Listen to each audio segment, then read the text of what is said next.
Bismillahirrahmanirrahim. Assalamualaikum warahmatullahi wabarakatuh.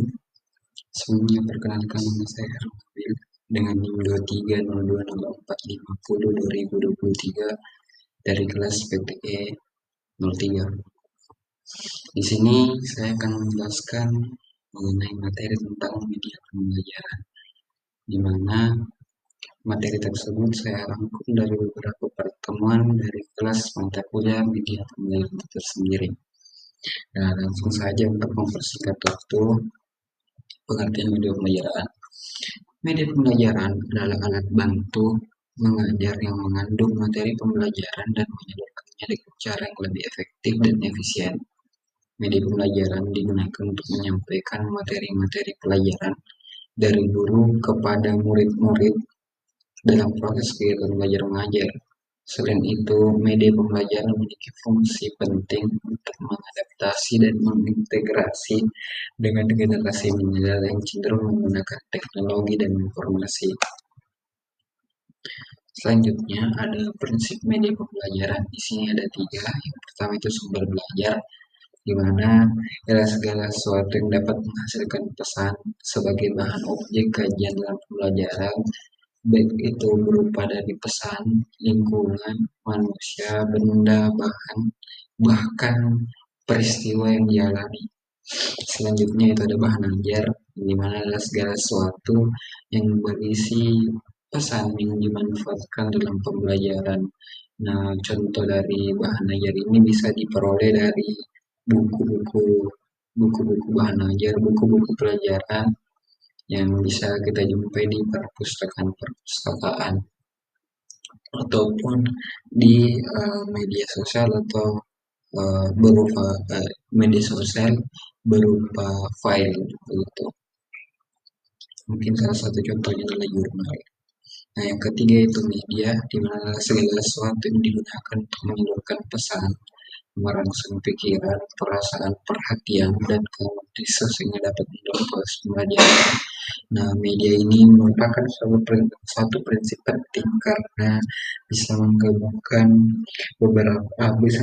sumber belajar dan bahan ajar, yang dimana akan dijadikan suatu animasi yang menarik begitu untuk dipelajari oleh siswa sehingga tidak hanya monoton.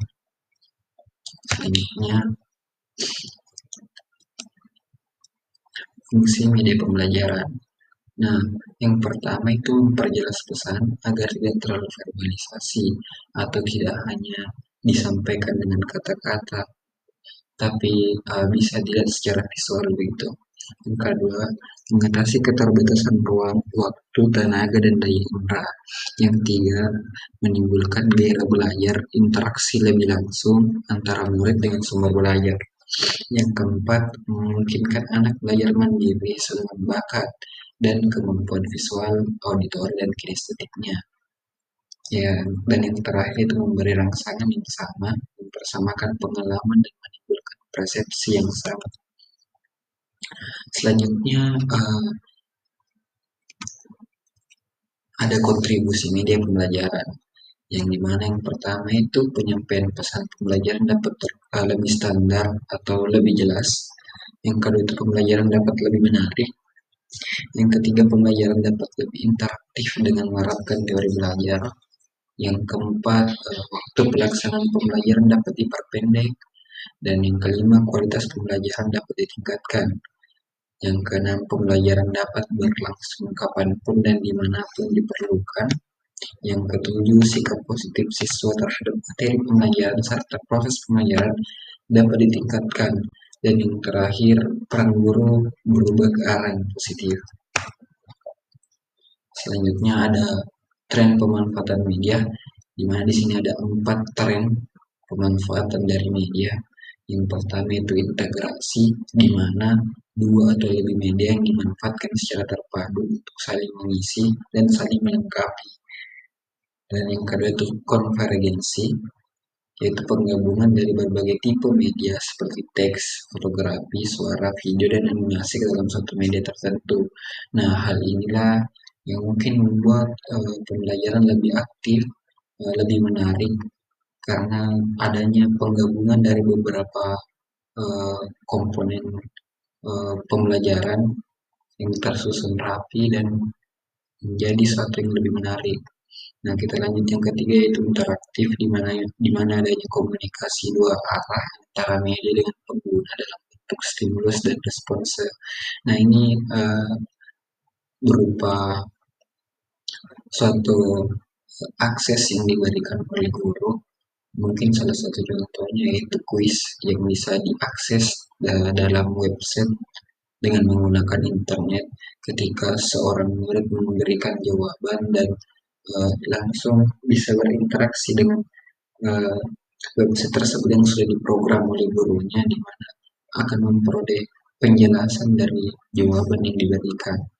Dan yang terakhir itu online jaringan, di mana di sini informasi disimpan di server dan pengguna dapat mengakses dari mana saja serta kapan saja yang punya kesempatan. Nah, mungkin salah satu contoh dari online jaringan ini yaitu pemanfaatan dari Google Drive, di mana guru mengupload materi dan pada eh, kapanpun, kapan saja siswa dapat mengaksesnya untuk mempelajarinya. Ya, mungkin itu. The next, adapun perkembangan media.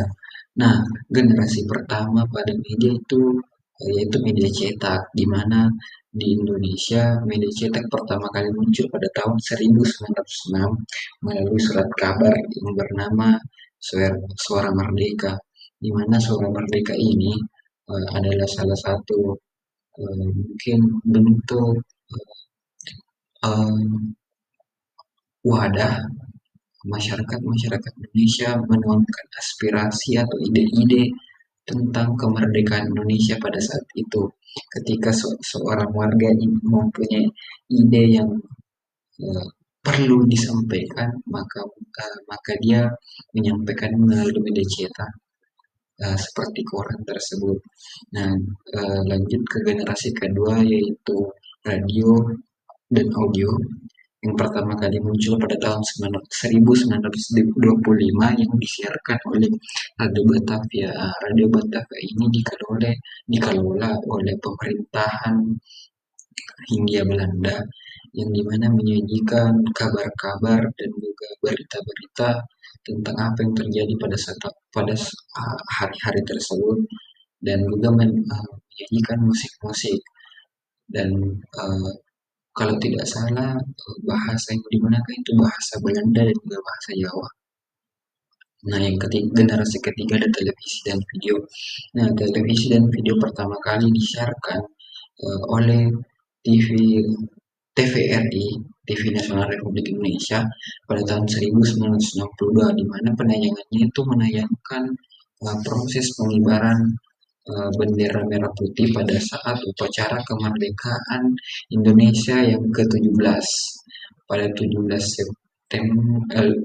Agustus 1962, dan yang terakhir yaitu komputer jaringan yang merupakan generasi keempat yang bisa kita rasakan pada tahun 90-an sampai saat ini, di mana mungkin adalah salah satu bentuk contohnya yaitu pada awal tahun 2000-an banyak diakses dengan menggunakan warung internet yang berada di beberapa tempat di kota-kota besar ataupun mungkin pada saat ada satu dua tapi lebih banyak di kota-kota besar. Mungkin itu kita next. Nah, selanjutnya ada jenis-jenis media pembelajaran.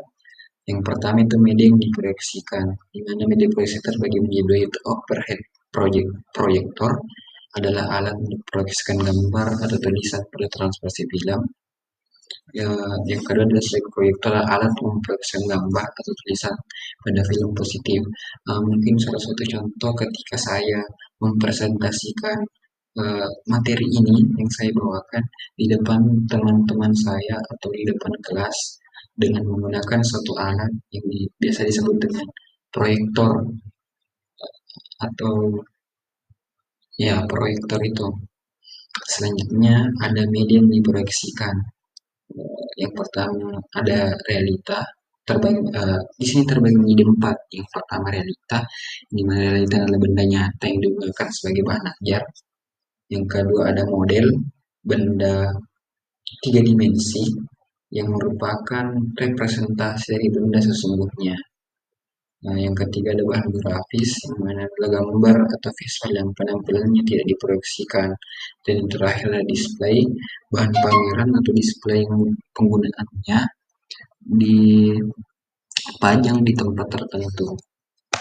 Selanjutnya ada media audio di mana berbagai cara untuk merekam dan menyampaikan suara untuk tujuan pembelajaran atau biasa disingkat dengan media dengar. Jadi media audio ini dilaksanakan dengan merekam dan menyampaikan suara untuk tujuan suatu pembelajaran. Yang ketiga maksud saja yang ketiga ada media video yang mana format media yang memanfaatkan tabung katoda atau CD untuk menayangkan pesan dalam bentuk animasi. Ya, media video ini berupa uh, video animasi yang berisikan tentang sebuah pembelajaran. Dan yang kelima yaitu media berbasis komputer.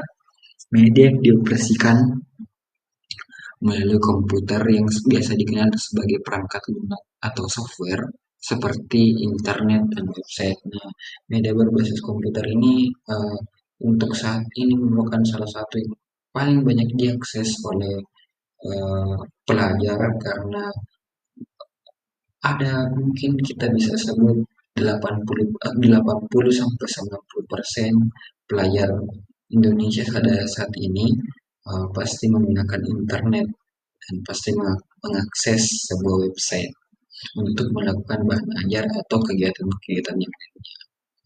Selanjutnya itu multimedia kit, yang mana adalah media yang mengintegrasikan berbagai bentuk materi seperti teks, gambar, grafis, dan suara yang dioperasikan dengan komputer dengan paket bahan ajar yang dapat menjelaskan materi tertentu.